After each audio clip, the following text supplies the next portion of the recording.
So hello and good evening. I want to welcome you all here in this closing lecture of this November Talks series in Prague. And I want to use this time at the beginning also for the to have an opportunity to thank our sponsor, Sto Foundation, and also the Faculty of Architecture for hosting the program.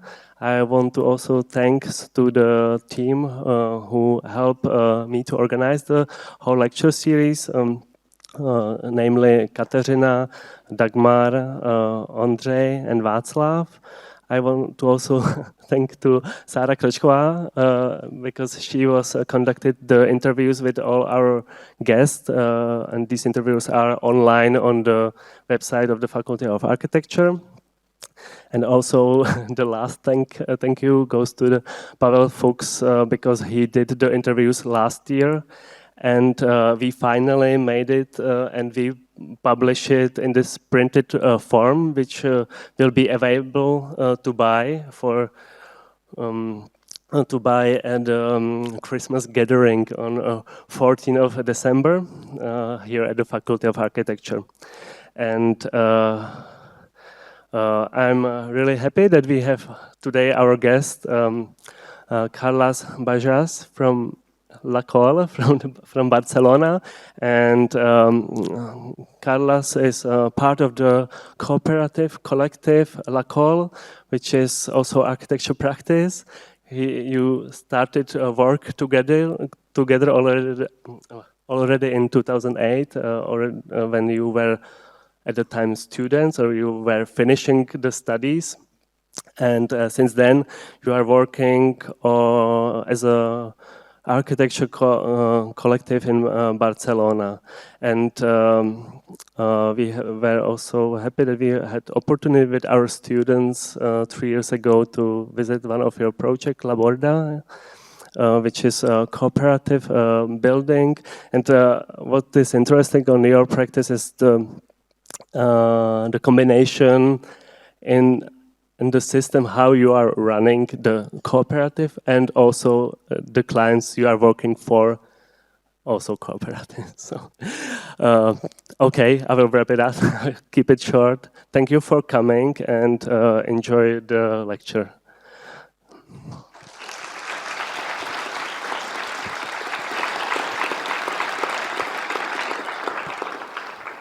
Well, thank you for the invitation and thank you for showing up. I'm always puzzled, or I don't know what's going to happen in these late evening talks if people show up or you're tired of the lectures on the school and everything. So thank you for being here so late.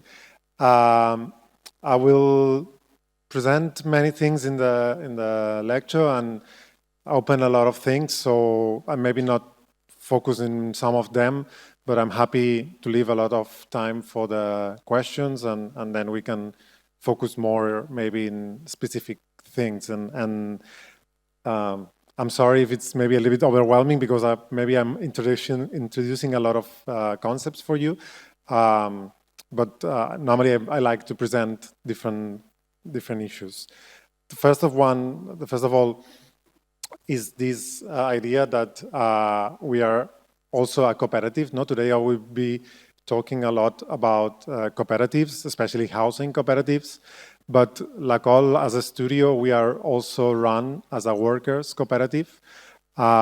This is something that I like to stress every time we go to universities to show to future architects that there's other ways, not only superstar or solo or freelance alternatives, but also, and for me it makes more sense, to get together with, in this case, it was our friends from the faculty, and start this enterprise together. No, and I think sometimes people ask us if it's not complicated to be all together, being friends, being architects, so having our egos and so on, to work together. And we always say, all of us, that I think it would be more complicated to do it alone, because it's very complicated to run an architectural firm, dealing with now having a big project and next year having no projects at all, no, and doing all this by yourself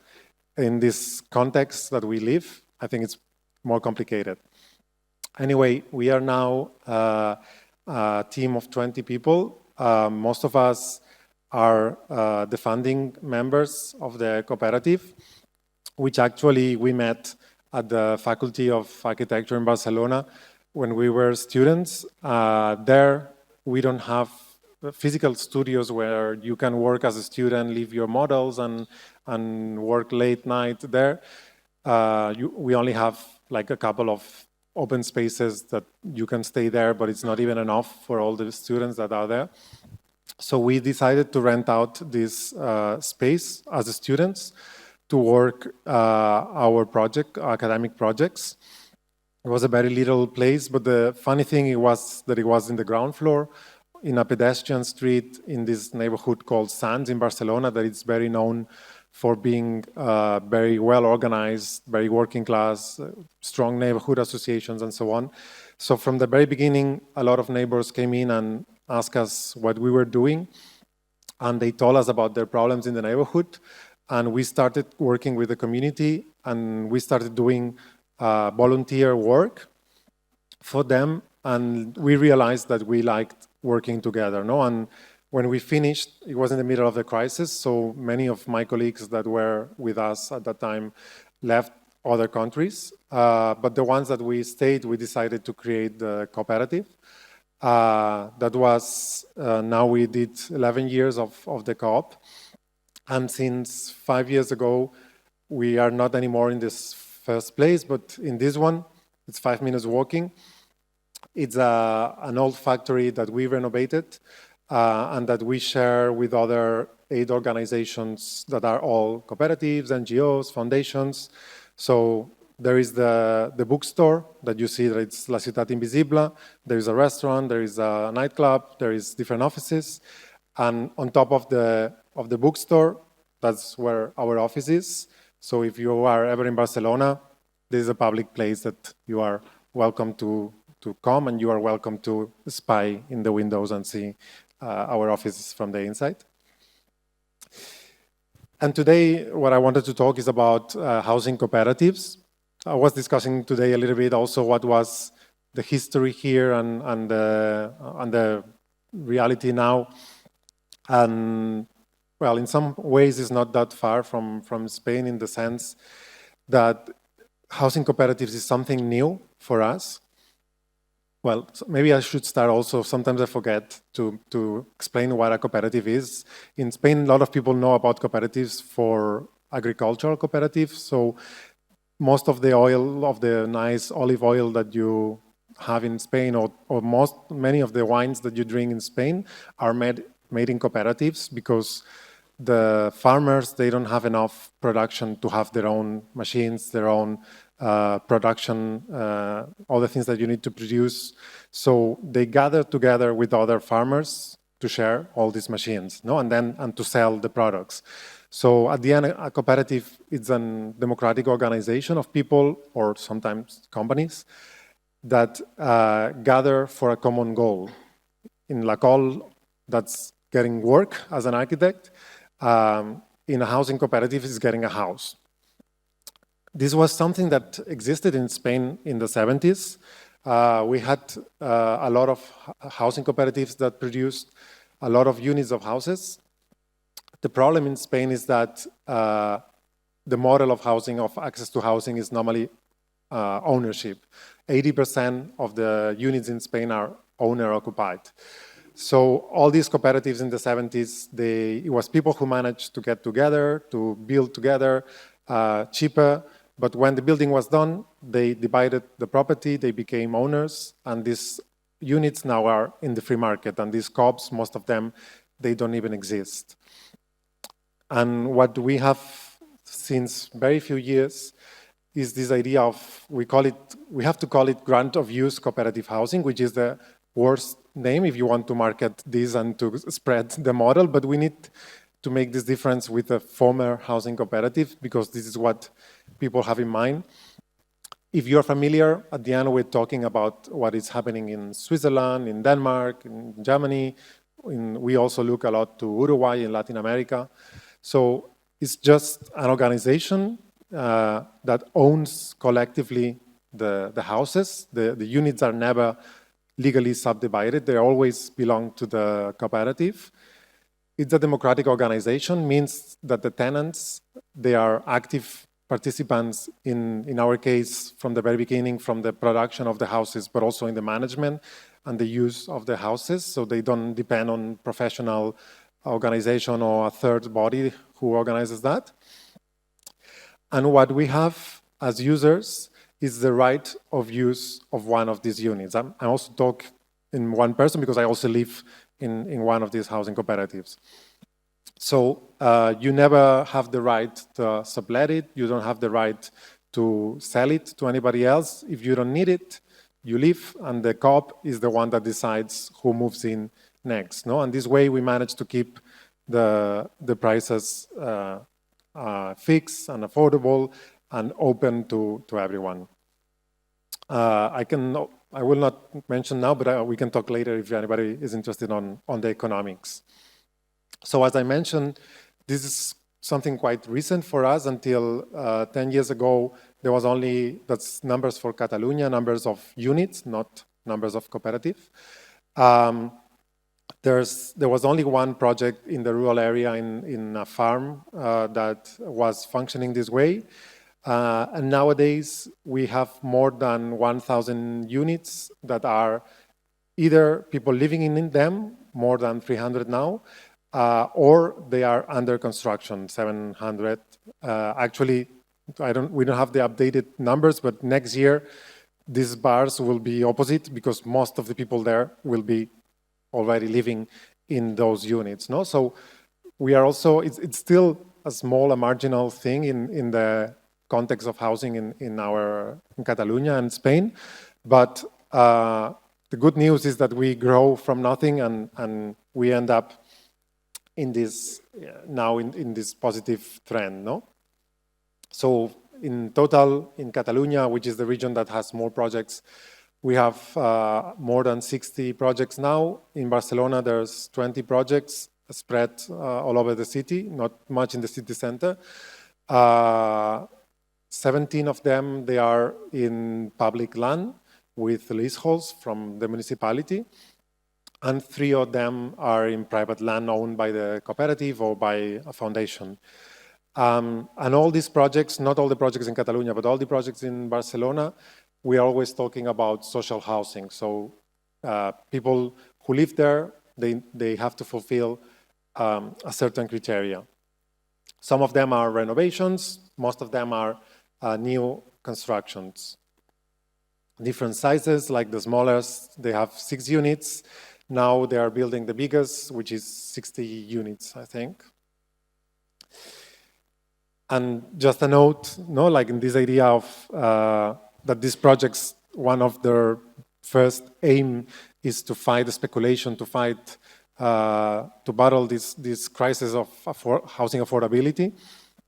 Just for you to compare, these are the average rental for a flat in Barcelona in blue, in the district where the project of La Borda is located in green, and La Borda that it's now 6 years being occupied. It was already half the price of the city, and now the prices of the city have been growing, and the prices of La Borda have been stable. And this is even comparing all kind of housing compared to a new house with all higher standards. Nowadays, this super increase that you see in the last years, it has been stopped a little bit because since a little bit more than a year now, in Spain, we have some sort of rent control. So the prices of rental have been stabilized a little bit, but still you see the big difference. And also, just to mention, we can discuss later if you want. All this has been possible because there was a huge demand by the people, by the community organized, but also some positive answer from the government. Both local and regional governments have been supporting either with the land or either with public loans or some subsidies, and this made possible what I was showing you, this reduction on the cost and this explosion of projects. This was just a little bit to explain you about the context of what we will talk now. Now I will focus more on the projects. I organized a little bit on these three big topics, and I'll show you 4 projects where people is already living in them, and a couple more that are under construction that will be finished this summer.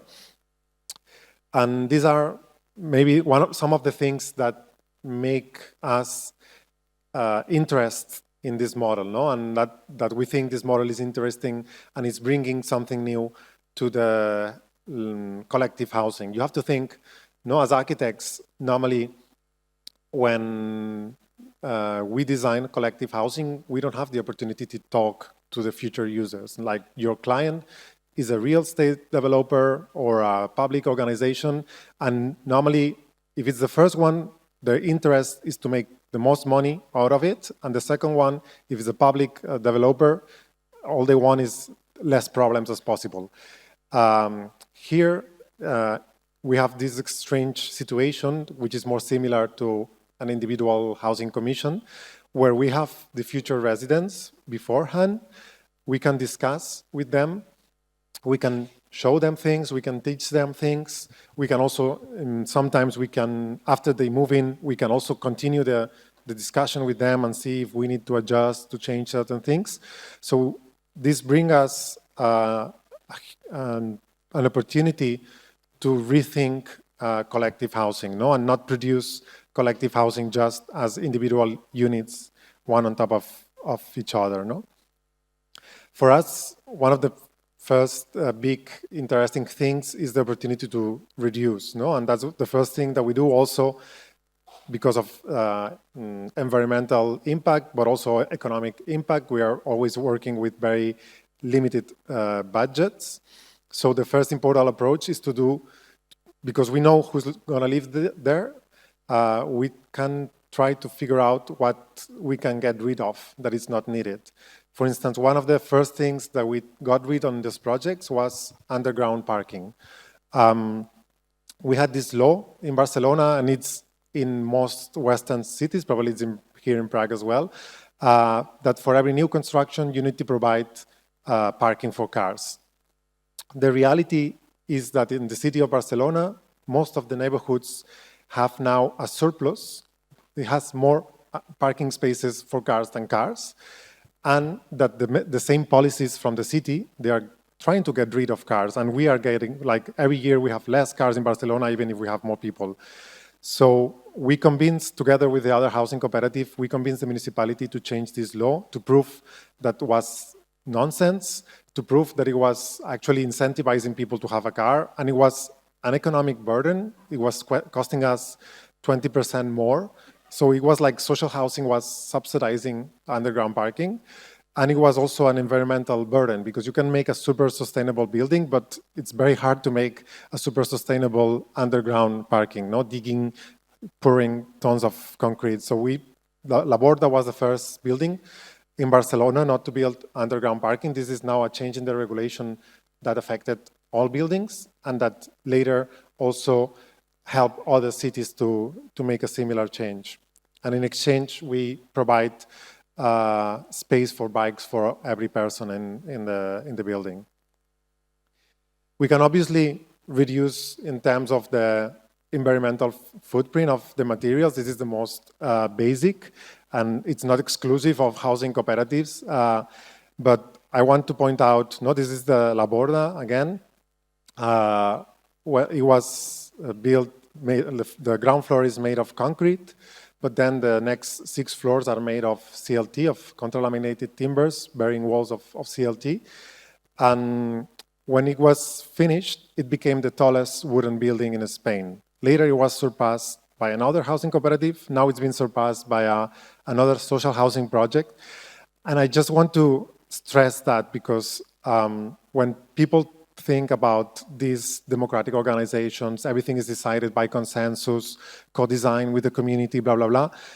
They sometimes fear that people will end up with the most conservative things, no? And here we presented the inhabitants. We can make the structure made of concrete, we can make it made of steel, we can make it of wood. We prefer wood. Here are the pros and cons. And eventually, by consensus, the community went for wood, and they were super convinced. And it was a very positive experience. It was very fast. It was built in 6 weeks with only 4 people. Actually, in Spain, I always make the joke, when I go abroad, it doesn't make any sense, but the pine comes from the Basque country, from the north of Spain. In Spain, the people from there have the fame to be very strong. So it's like, I always make the joke, 4 people from the Basque country came and built this building in 6 weeks, but it's the reality. This is the second project we did, La Balma, also made of wood. Here I wanted to mention this idea of reducing like spaces and trying to see the ways that we can optimize things, no? And for instance, here, these units, they don't have a private balcony, which is something that is very useful and desirable and nice to have in Barcelona, where we have a nice weather most of the year. But because their private balcony is this open corridor that is the access of their units, no? And here I want to talk about some things that sometimes we encounter when we're talking with the community or with architecture students or architects, because sometimes people fear that these projects that are about sharing with the community and so on, there is a lack of intimacy, no? Like in this case, for instance, if you live in the first unit, you have people from the 3 other units passing in front of your house every day. But first of all, that's the reality for all the housing in the ground floor, no? Like we have a lot of housing in the ground floor in public streets, and this never bothered anybody. Secondly, there's a nice invention which is called a curtain that you can put, and then you get intimacy, and when you don't need it, you open.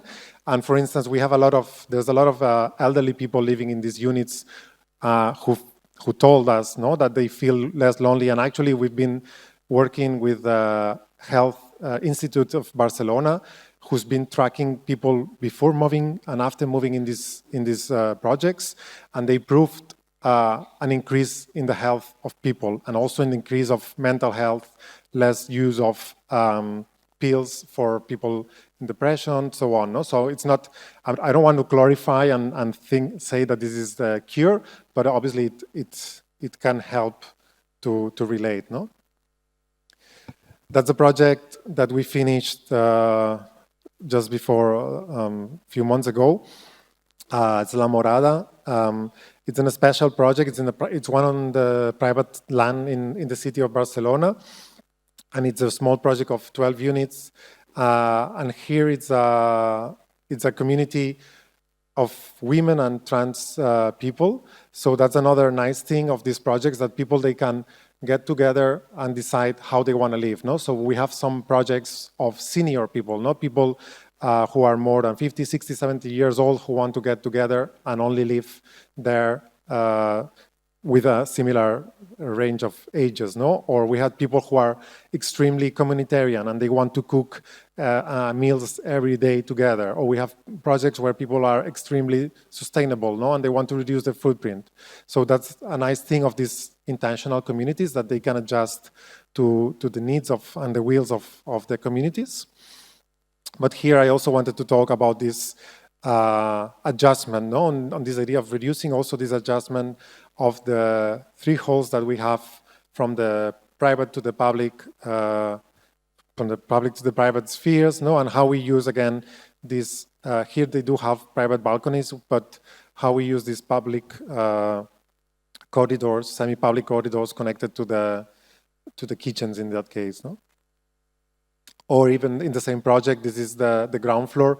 So the ground floor of this project is always very open to the street life. It's also many times hosting projects open to the neighborhood, like food co-ops or NGOs, blah blah, or even the communal spaces. No, that's the fourth project of already existing that I will show you is La Raval. It's in a smaller municipality, 50,000 people, if I'm correct. Manresa, 1 hour from Barcelona in the north.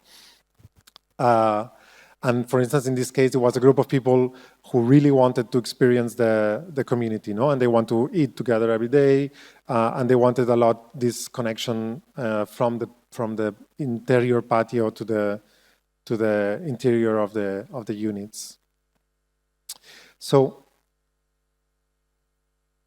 as I mentioned, this type of project allow us to know the communities beforehand, no? So we can know a lot of people of how the community is going to look like, not only to discuss about with them, but also to like study them and see, for instance, these are numbers of the first numbers of La Borda that show us that the vast majority of the units were people living alone or couples, no, and the vast minority were, now there's more families, but still the compositions in most Western cities and countries is the household composition is mostly people living alone and couples, but we still produce houses with a lot of rooms because they sell better, no? So we could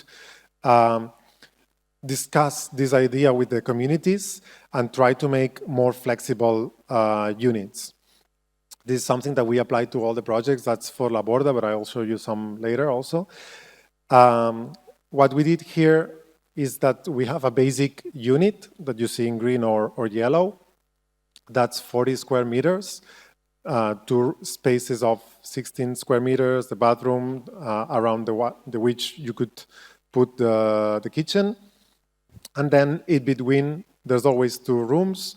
So depending whether or not you have one of these rooms, you have a medium apartment. If you have, if you have 1 room, it's 60 square meters, you have a medium apartment. If you have 2 rooms, it's a big apartment of 75 square meters.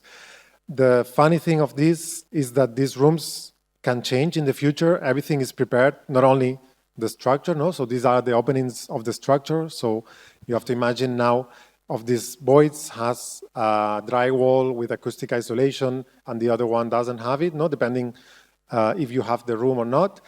But also the plumbing, everything is prepared. Also, even the legal contract of the house. You have 1 contract for the house and 1 contract for the bedroom, because these beds, they can change from one unit to the other, no? So if suddenly you're living with your child and they leave because they are grown-ups and the family next to you needs the bedroom, you can transfer this unit to the other unit, this bedroom to the other unit. This might seem a little utopian because it has to be a lot of coincidence that you need 1 bedroom and your neighbor doesn't need one. It almost happened in La Borda last year.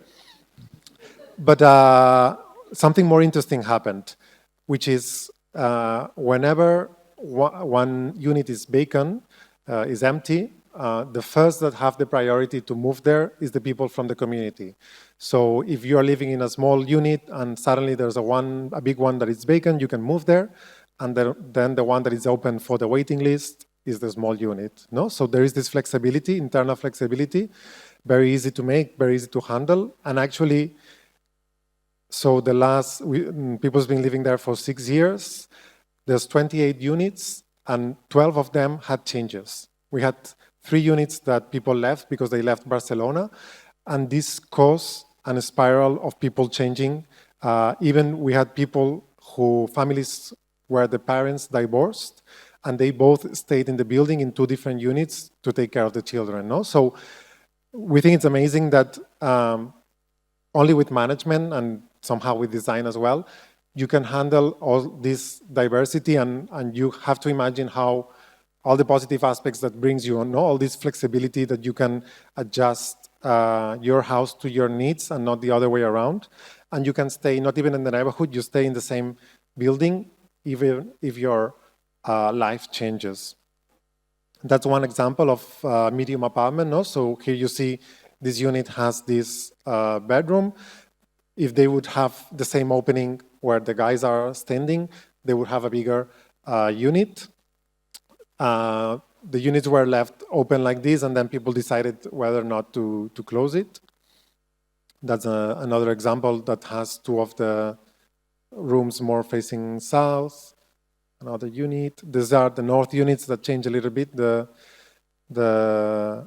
orientation, and here how people customize their kitchen. This is something that we are still discussing internally, the level of customization, because here we let users to, there was a basic kitchen that they could upgrade and change, and they could change how the layout of the kitchen. And we thought it was a positive aspect, and users valued very positively. Reality is that it was a nightmare in the construction because we had 28 different kitchens, so it was super complicated, super expensive. And now when we had all these changes of units, it also caused us a dilemma, no? Because people had invested in the kitchen more than the one that they are ending. So this is something that we are internally discussing, if we should give less customization to favor internal rotation. But the reality is that in La Borda, for instance, we have 28 units that they all come from the same matrix, and they are all different because people adjusted their will or their layout as they need it. We always work in this idea of less hierarchical distribution, no? So you don't see, oh, this is the master bedroom of the parents with the toilet and suite. No, all the spaces are the same, so people could organize the living room, the bedroom, in the different bedrooms in a different way. That's for La Palma, the second project where we worked similarly, and here this should be a GIF, but it's not working because it must be the PDF. But where you see the bedroom in the bottom, you could add 2 more extra bedrooms. So here, in my opinion, this non-hierarchical structure works even better. And here, for instance, the layout of the kitchens was always the same. You could only choose the materials, but it was very, very similar for most of the units. The second idea that we find interesting in these projects, and that it's actually sometimes the one that is mentioned the most, is this idea of sharing. No? So many times these projects are referred as co-housing, which is one of the characteristics they have, but not the only one. But this is something that we do with people when we start working with the communities. No, we start from the very beginning, from the scratch, from asking them to bring us references, images that they have, and we start also discussing with them what means living in a collective house, no, and what means living in a house even, no, because sometimes I think after COVID this changed a little bit, but sometimes people thought about housing only as the place as you go to sleep, to cook, and maybe to shower. That's all the activities, no, that you refer to housing. But there's a lot of things that we do, no, related to cleaning, to taking care of oneself, of the others, working, studying, having fun, meeting people, storing things. There's also a lot of things related to energy, related to money, related to mobility. No, so we discuss with the people all these aspects, and we ask them, okay, where do you want to do these things? Do you want to do it individually? Do you want to do it with your house? Can you cluster this thing with some houses, or can you make it with the whole community? No, that maybe there's certain things that you can share with all the building, but maybe certain things it's too big and you can share with the floor. So that will be maybe the cluster. Or maybe there's even certain things that we don't need to add because they're already present in the neighborhood, like the parking I was telling you, no? So that we can avoid. So with this idea in mind, what we do is that we jump from this more conventional idea of housing where all the needs that I was showing you before are solved in your own private house. We make houses smaller, and we share certain of these spaces or services. I think it's also important, sometimes when I work more with the students, they like to put, or the communities at the beginning, they like to put a lot of communal spaces, but we have to always think that it's not about just adding spaces, because this will cause also a problem of cost, economic and environmental. It's also this idea of reducing so we can share. No, so we have all these community areas that are not, we keep these common areas as the stairs, as the more basic infrastructure that is not very to life. It's just these basic works of circulation and energy production, blah, blah, blah. But more these useful everyday spaces and activities. No? And we've been looking at studying the different projects in Barcelona. We see that more or less 10% of the surface of these projects is dedicated to communal spaces that can be very diverse. No? And why do we share? The first idea of sharing is the most basic, is to save, to be more efficient. No? So instead of having everybody a washing machine at home, that is something that you use once a week, you can have 2 industrial machines that are more efficient, that are faster, that are not occupying space in your house, that if they broke, you don't need to take care of this because there's somebody taking care of that. And this is something that in the case of La Borda, in all the projects, everybody's always super afraid. I don't know how is the situation here in Spain. Everybody has a washing machine at home. The code requires you to have the space, to have the plumbing, everything prepared to have a washing machine at each home. And that was the thing that people were more afraid of before moving in. And that's the thing that 100% of the people would never go back to having a washing machine at home now. And this is every 2 years, there is a survey on how people feel about living in there and what they value the most and so on. And this is always the biggest, people is super happy with this. This is La Balma, but in La Borda, you also have places for hanging the laundry in the terrace. And this also helps me to explain another reason for sharing, which is, obviously there's always been projects of housing that share, like in Spain, the expensive housing, they have tennis courts or swimming pools, but these are leisure spaces. Now here we are sharing spaces related to everyday activities, to care activities, things that if you think about them, normally they are given the worst space, the smallest space, because they need to be efficient. No, so if you think about the washing machine, at least where my experience was always like a small place without light, only the kitchen. No, even if you think about the Frankfurt kitchen, like super efficient, so one person can be doing all the activities.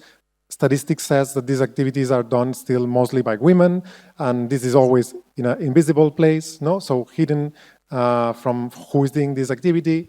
So here, all these activities are visible, are very big, so more than one person can do this activity at the same time. You can do more than one activity at the same time. You can be hanging the laundry and playing with your children, and it's in a nice, it's given a nice place. No, this is the communal kitchen of La Borda, for instance. Now it's a little bit more updated. These are images from the first year. Many of these projects, they tend to have these communal kitchens. Still, the units, they have their own kitchen because we are required by law. The code asks us to have a functioning kitchen in each unit. We have some projects where people don't want it and don't want to use it, but still we have to put it at least the first day. The second day we are not there. If they want to remove it, it's their own will. But we are required to put them. But in many of these projects, people still cooks and eats most of their time in their own houses, but they use this when they have bigger events. No? So maybe for instance, in my case, we have 3. The living room and the dining room is very small, but 90% of the time we are 3. I can host up to 8 people, and that happens once a month. But the good thing is that I have access to spaces like this one, no? So I can host all of you to my home, no? And this is something that I could not do normally with my salary, to have a place like that in my house, but now I have. And this is something that happens twice a year, my birthday, my daughter's birthday, no? That's the only occasions that I host so many people, and I actually have a kitchen that it's better than most restaurants in Barcelona. So this idea of, this is something that I like to call communitarian luxuries, no? These are some things that I could not have alone, but if we gather together, we can have access, and we can have access when we need it. No, we don't need that all the time, all the day. Most of these communal kitchens are used by the community. They normally eat once a week there. They cook together, they eat together, and the rest of the time is used individually by these type of activities. Sometimes are also open to the exterior community. This is the case of La Palma. This is the second project we did. And here we actually introduced this lobby at the entrance so that they could separate the houses, the units, with this door from the communal kitchen. And actually they are giving away their kitchen to the organizations in the neighborhood very, very often.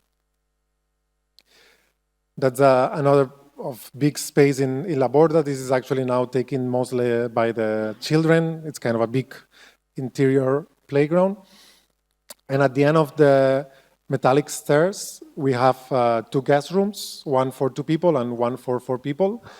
And again, this is one of the spaces that is more highly rated. No, there's a lot of people that come from other parts of Spain that have a lot of family and friends visiting, and they are always full, like all the weekends are fully booked. But something very nice happens as well, because people knows a lot. There's a lot of trust among your neighbors. So every time that the guest rooms are fully booked and you have a friend or family visiting, you write to your chat and say, hey, is somebody not going to be home this weekend? And people let each other houses a lot when there is a need, no? And finally, on this idea of sharing, I will show you a couple of images of 2 projects that are under construction now that introduce something that was new for us also, is this idea of cluster typology that comes, we learned it from Switzerland basically and Germany, but was something that was not possible in our context because of the housing regulations. We managed again to discuss with the government for many years and to introduce certain flexibility and changes in the codes to allow us for this new typology. Here the idea is to make even smaller units for people who want to really share, no adults that want to share the kitchen and really have eat together most of their days. So there is this idea of having these communal spaces and smaller units around them. So here, basically the change in the code allowed us to count the communal spaces as part of the unit. No? So we can subdivide the communal spaces by the units and account this as part of the unit. No? So we have a lot of people, especially people living alone, that want to live together, but not in a shared apartment. No? They still want to have their own individual unit, but they envision themselves using a lot every day these communal spaces. In green, what you see is what we call satellite rooms. Sometimes I've seen people call it joker rooms. No? So again, these are rooms that can belong to one of the units, but this can be changed in the future. No? So we had people who work from home and they have one spare bedroom, or we have people who have maybe a young kid that is going to live just a few years there, and they use this bedroom, but this can change in the future and it's disconnected from the house, so it's very easy to change that. And that's the second project where we introduce this idea of clusters. So here in one floor we have these 2 clusters.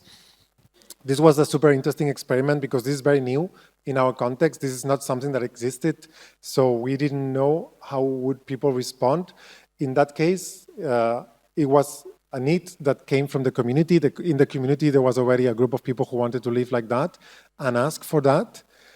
Here, the group was not fully there when we started the project, and we made this experiment. We proposed to make these 2 clusters and to make a call. Instead of individuals, people had to apply as a group. So it was quite challenging because we thought, okay, nobody know about that. Are we going to find 5 and 5 units, families of people who want to get together and apply as a group? And by our surprise, there were 5 groups who applied for these 2 clusters. So there is more demand than even we anticipated in something that nobody knew it was not even legally possible until a few years ago. And this is what I mentioned also about the ground floors. So we have many of these projects, they open the ground floor for uses that are good for the neighborhood. So in this case, it's a food co-op that was already present in the neighborhood, but in a very bad street, and they managed to get a lower rent in the ground floor of La Borda, but it's similar to many other projects.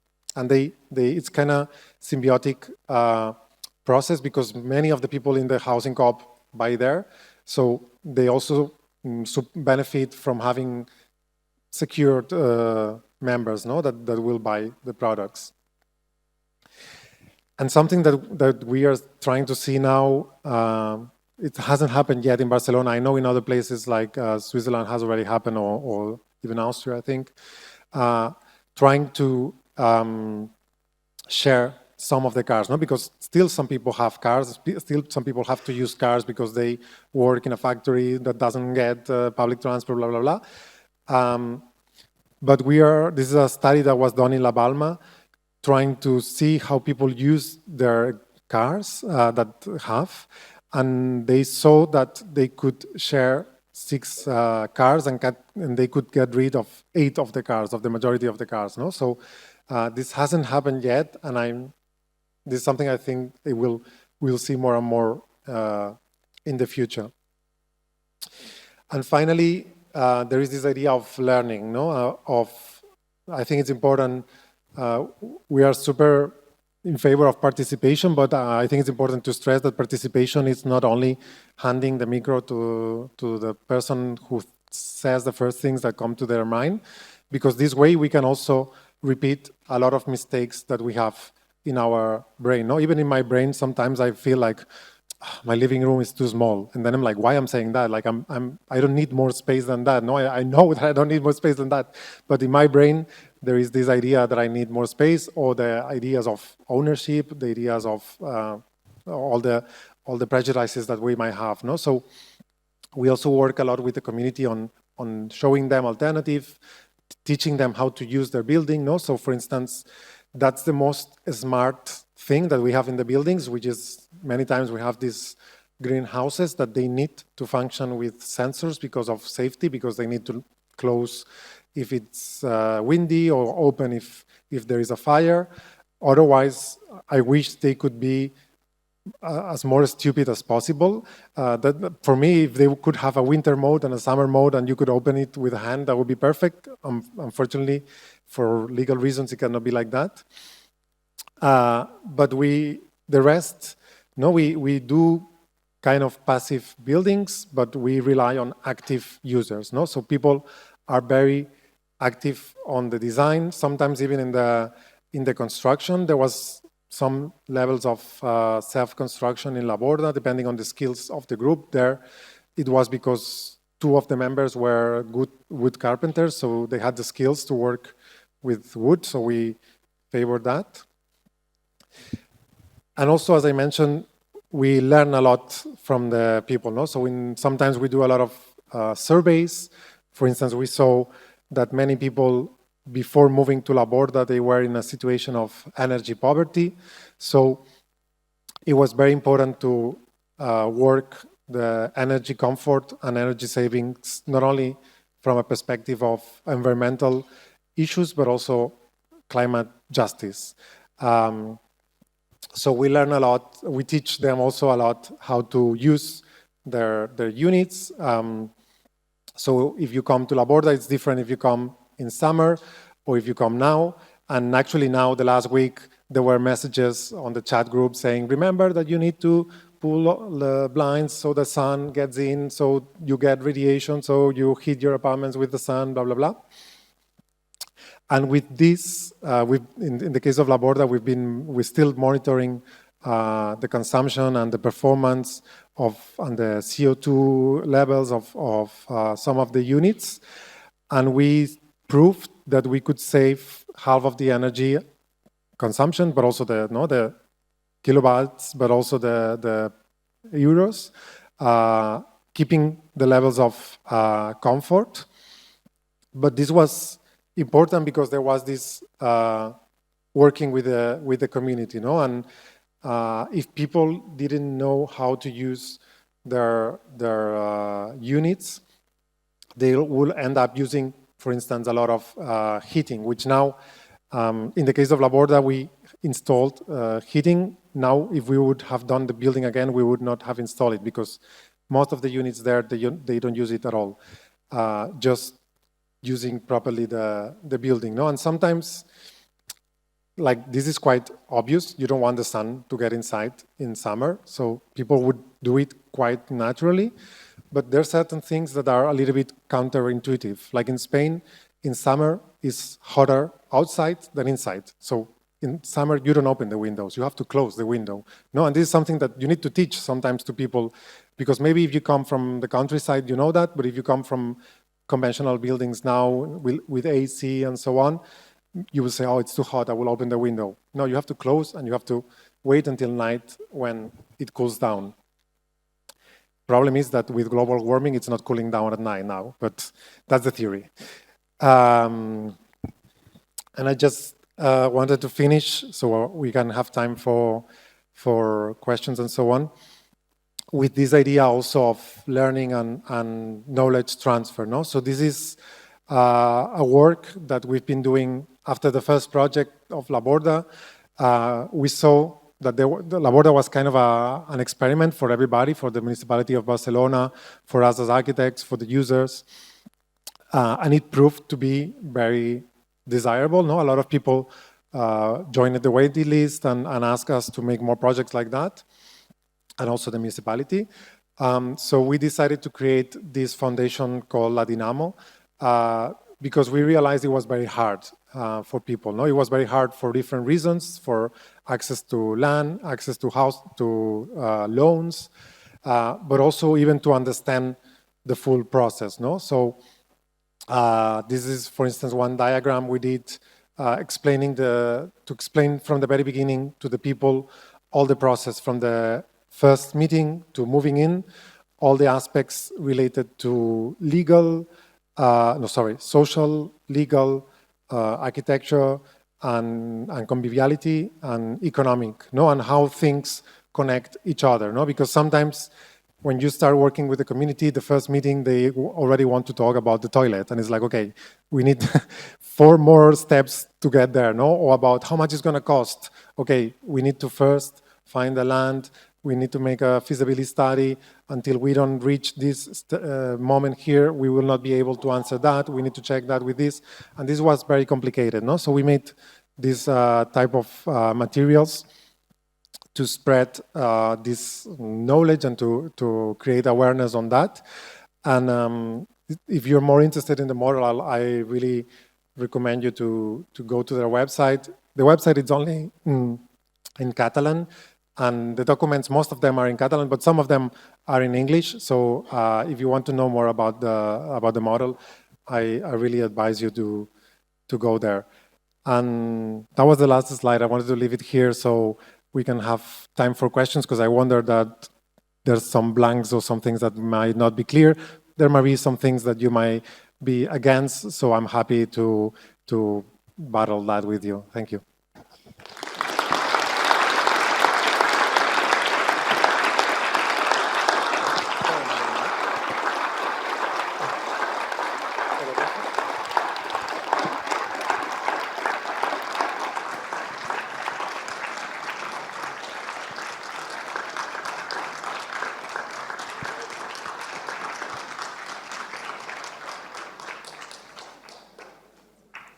Thank you. And thank you for your lecture. It was really interesting.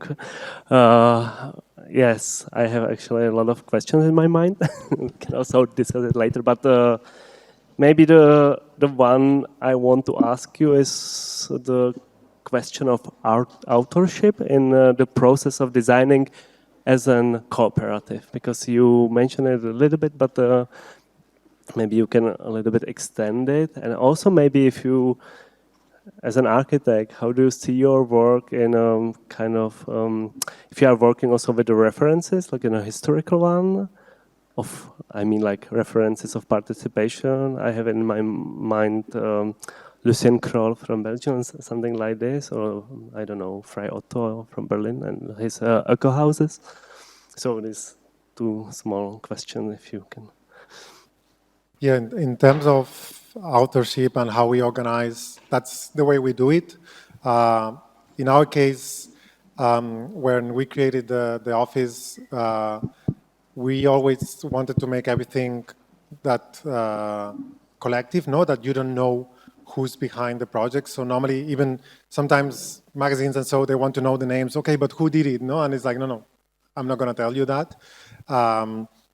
Because we were all part of it in a way or another, like even myself, we have different specialties, and I'm not the one designing or going to the construction sites. I deal more with research and dealing with communities, but still my work is relevant for my colleagues to do their projects. So we wanted to make it all part of everybody, and the other way around. Like all the research I'm doing, it makes nothing without the more professional work that my colleagues are doing. So everything is signed by Lacol. Also, I always not ever mention that, but Lacol actually in Catalan or Spanish means the cabbage, like the vegetable, the cabbage. So it's like the worst kind of name that you could choose, but it was very intentional, because first of all, it's the opposite of local, because we started with this space, a local that we rented. So local also we also like this sound of la colectividad, the collective, but for us it was to make fun of all the firms. I'm sorry if I'm going to offend somebody now in the room, but all these firms that have English names, numbers, words, like super cool initials, and we're like, no, we want to be super stupid about it, and well, it worked for us. But also on this idea of collective authorship, So obviously at the end, each of these projects is done by one or two of my colleagues. It's not everybody there. We also now function in a way, there's two groups that each of these groups have people with similar strengths. There's some of my colleagues that are stronger in the initial phase, some people who are stronger in the construction phase. So we try to distribute these roles, and that these groups oversee certain projects, So there is half of the group is already overseeing the projects, and then every time there is a key moment on the project, there is a workshop that everybody in the office can attend. Even myself, if I'm even not a designer, I can attend and propose things on the project, So this way we try to keep it in a way that everybody feels comfortable, because at the end we are all signing on all means. I mean, in Spain, architects, we are as engineers, so we sign and we calculate everything, and we are legally responsible for 10 years of everything we produce. And I'm the only one who's not registered as architect. I'm registered as sociologist, so I'm the only one who's not signing. But my colleagues are signing all the projects, even if they maybe dedicated 10 hours in one project. But they trust each other. And then related to the participation, actually we had to we learned a lot from the neighborhood, because all this historical organization of assemblies and so on. So we brought a lot of these learnings to the architectural realm. There are some historical precedents like Lucien Kroll and so on, but we didn't find many, actually, Giancarlo De Carlo, but you don't find a lot of how they did it. So actually we published a book some years ago, which also in English, called Building Collectively, and if you Google it, you will find it online for free. But now I would say at that time for us it was necessary because there was not a lot of books talking about how you do the participation with users in architecture. Now I think there's a lot that are better than us because there's more experience on that. And for us it's something that we're still learning. We're still with these projects now, which are our main focus. We're still trying to figure out when is the best moments for people to participate. Because first of all, we learned that people can get exhausted in these projects because there's a lot of things they need to decide. So they can get overwhelmed of the questions and things that they need to handle. And secondly, there's a lot of things that are complicated to participate. Like it's easy to have a discussion on the uses of the spaces, for instance.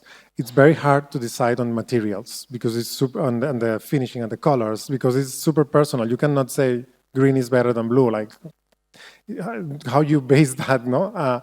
So there's some questions that we are now intentionally leaving out to focus in some that we saw that are more problematic in the future, no? And we put all the stress in these projects to put all the stress there.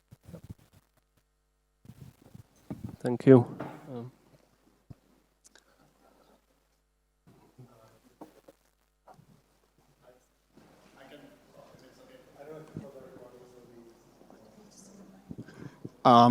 My question is about you mentioned at the beginning, very briefly, the ownership of the units, which there is no ownership, that it's a collective, of course, is the premise, but how does that work? If you could expand a little bit about it, because you mentioned that people can just leave, but what do you pay to participate?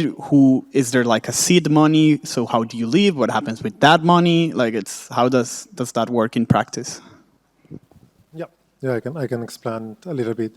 So yeah, again, the ownership is to the whole cooperative. Then you have right of use as long as you need it. In all these projects in Catalonia, there is no right of inheritance. Unless you live there already, you don't inherit the life to live there. And how it works is that to live into one of these units, you have to put a money up front.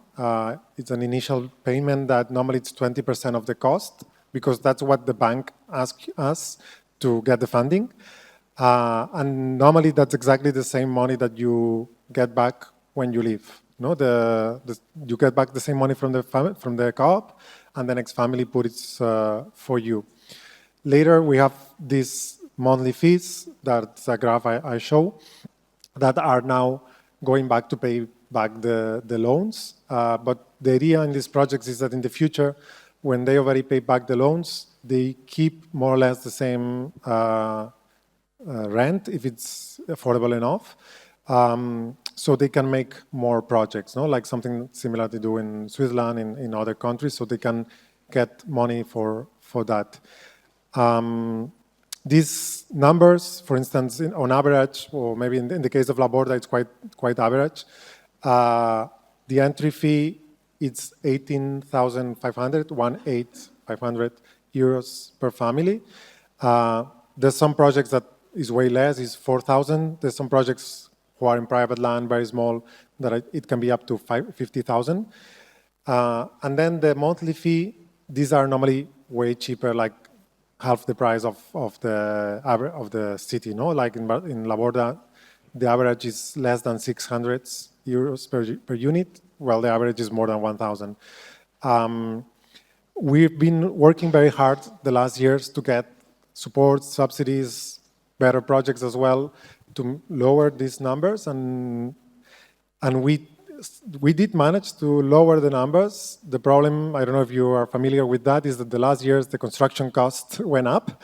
So we are now in the same position as 5-6 years ago, no? Because we did manage to get some subsidies, but the construction costs went up, no? So this, especially the initial payment, it's something that we are fighting very hard that this is not a barrier for people. And some projects, sometimes they have some units that don't need to pay this. So for instance, migrant population that just arrived and don't have savings, they can join the project, no? But this is one of the challenges of the situation right now.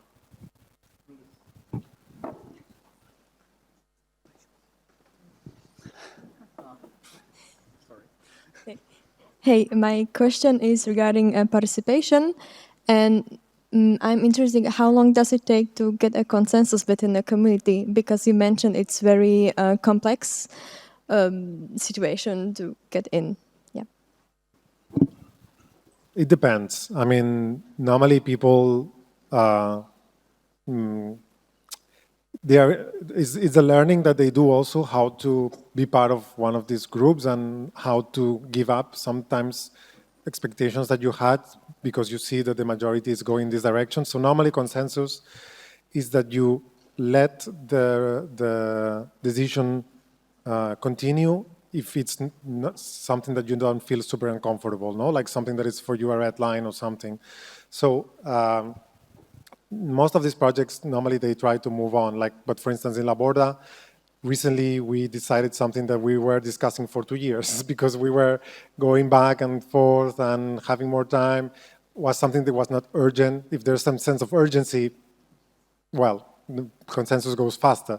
If it's something that you can postpone, and sometimes people leave these projects, no? We see that maybe at the beginning, 30% of the people who start the project, they don't continue because they see that the project is going into a direction that it's not what they wanted, no? And it's okay. It's better that this way, not to be frustrated in a project that doesn't fulfill your expectations, no? So now with La Dinamo, many of these projects, they also have experts on group, working with groups.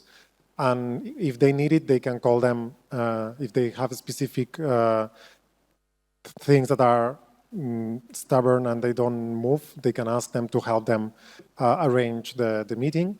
Or if there is a specific conflict that is very hard between people, they can also use these social experts that work with groups. But so far, it's not that as problematic as people would expect. So you don't have a fight there? You don't have a fight there? Fights. Yeah. There's fights.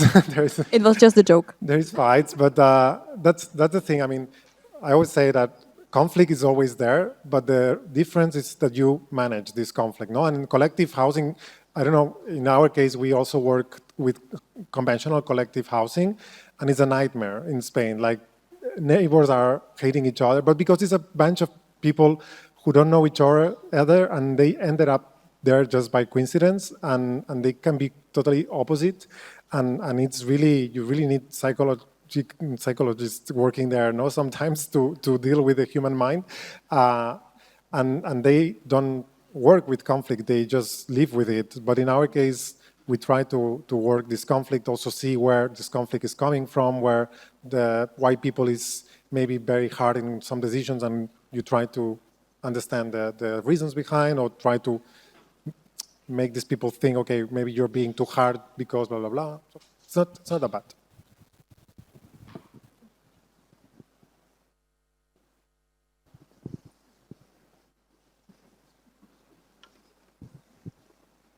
Hi, thank you for the talk. Maybe I will follow with another question to participation, and I'm thinking about the importance of participation in cooperative projects. Like, from your perspective and experience, like, the building will live for, I don't know, 100 years, and people come and go. Do you think it's important to have the participation with the first inhabitants? How does it help? And if you have experience with the projects you did, the project just within the group of architects. Yeah, that's something I didn't mention, but that's something that we also share to the community many times, no? Like, when they go super specific, we always remind them, okay, you're not doing your house, you're doing an infrastructure that has to last for many years. So maybe we need to think in a way that is flexible, no? That you can adapt to certain changes. And many times it's feasible and it's possible, and yeah, that's something that we have in mind as architects. and that when we are seeing that people is going maybe to, this is my need now, also because sometimes people is super stubborn into their current needs and they don't think about, okay, but what's going to happen in 20 years? What's going to happen to you in 30 years if you cannot move so easily, if your child is leaving, if you're blah, blah, blah, no? So, and this is something, for instance, something that happens to us, one of the worst things to decide, and a lot of people from other projects also ask us, is how do you decide who moves to which apartment? For me now, I would say the best is a lottery, because it's the other options always cause like people there's some bad feelings in the time, no? Like, oh, I wanted this unit and she got it because of whatever. And this is something that we also explain people. Okay, look, we have this experience. 1/4 of the units in La Borda change in 6 years. So don't think your house is this unit. Your house is the entire building. Maybe in 5 years you're living there, no? And this is something that we see a lot in the communities, that sometimes they make us a very hard petition, like all the units should be the same because otherwise there will be differences among us. And it's like, even if I do all the units the same, it's not the same in the first floor as in the 6th floor. No, so there's always going to be a way of you comparing yourself to the others. You should compare yourself to the neighbor the building next to you, which is awful, and not to all the. You're probably, even if you're living in the worst unit in this building, you're probably living in the best in the neighborhood. So, to whom are you comparing to? No, so. This is also an exercise that we try to make with people when discussing this idea of permanence, no, on the future, also regarding themselves, and also obviously regarding that the needs might change in the future, no. And there's certain things that we also play with, is because of economic constraints. Most of our projects have different phases. Phase 1, all the basics that is needed to pass the license, and after the license is passed, we can add some of the communal spaces that maybe were not finished on phase 1, and it can be done with self-construction with the users on the weekends or when they get some extra funding, blah, blah, blah. And this has also allowed us for some changes in the needs, no? Because after they moved in, they realized, okay, maybe we don't need the co-working because people is already working in the living room in the mornings when nobody's there. So we can change what we had in mind as a co-working as something else, no? So this idea of working with phases also help us in this idea of futures. Does this explain, or you wanna? Okay, sure.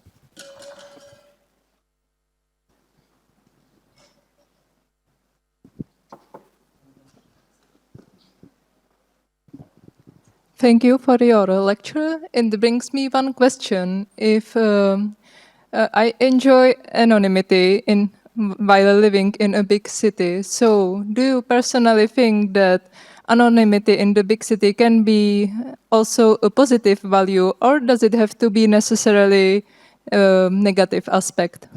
Thank you. So I think there's a general consensus that, especially in Western societies, we are living more individually. No, I don't know if you saw this movie. It's a documentary about Sweden called "The Theory of Love," I think, and it talks about how Sweden, in particular, becoming more individualistic, and 1/4 of the people who die,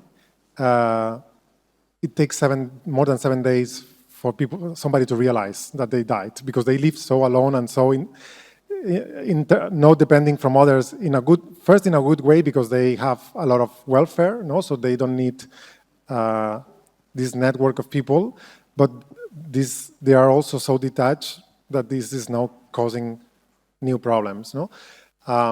So I think this possibility of living in a more connected way is a positive aspect that is giving answer to this problem as a problem. I'm also aware of this can be a more problematic.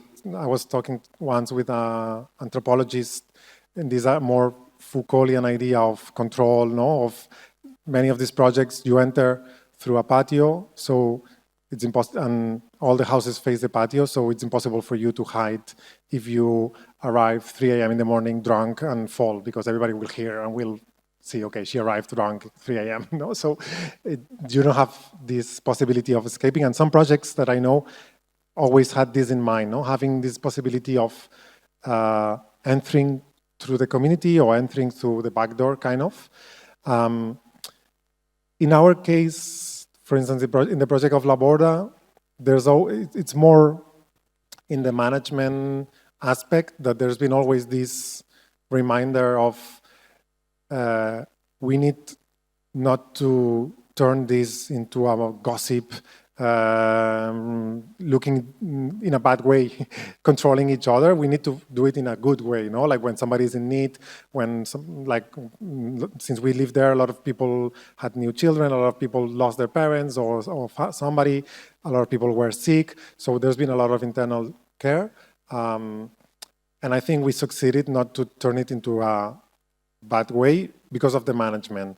But I think it can also be solved in the design. We didn't incorporate it much, but I think it's there. Yeah. I know that this is probably something that differs a lot between the projects, but I wanted to ask about the priorities that the groups come to you with, because here communal housing has collective housing has always been seen as a way to get affordable housing, but you talked a lot about like communal spaces, and so I wanted to know what is the main benefit that they see in collective housing, and what are their priorities they approach you with? I was thinking, because many things I already mentioned, you know, about the positive aspects of sharing. Also now, as I was saying, no, this mutual support. A lot of people relying into their neighbors for taking care of the children when they cannot. A lot of elderly people asking for support to younger generations when they need something they cannot do. So that were the most. When you ask people, that's normally what they will respond. I think there's always definitely a tension with the economic aspect, no, and that's always something that we are always battling, not to make it expensive, but then it sometimes contradicts some of the petitions that people have, no, because we want. Like now, there's a project that we are doing that, because of economic reasons, we could not make it out of wood. We had to go back to, in this case, prefabricated concrete. And last week I heard some of the future inhabitants that they were complaining, like, "Oh, why don't we have wood?" No, and it's like, but at the same time, they are the ones asking all the time that we needed to reduce all the money, so on. Same with communal spaces. No, sometimes we start. We call it. You could translate it something to the letter to the Santa Claus. No, like you ask all the things you want, and then okay, but we only have this budget and this space, so we need to cut, and this process is always the hardest. No, because obviously people want a sauna, but maybe they cannot afford it in this project. No, so that's always from the demand side. You can imagine all the demands, but the most complicated is actually making it concrete to one solution. But it's very, in terms, for instance, of the communal spaces, there's some that are basic, that are more or less there, like the communal kitchen and dining room. We always advise the guest rooms because we saw it function very well. Most of the projects have them. The laundry, blah, blah, blah. And from there, there's a big diversity. There's a lot of people who have workshops, co-working spaces, and vegetable gardens, you name it. No, like there's these different activities that are rolled.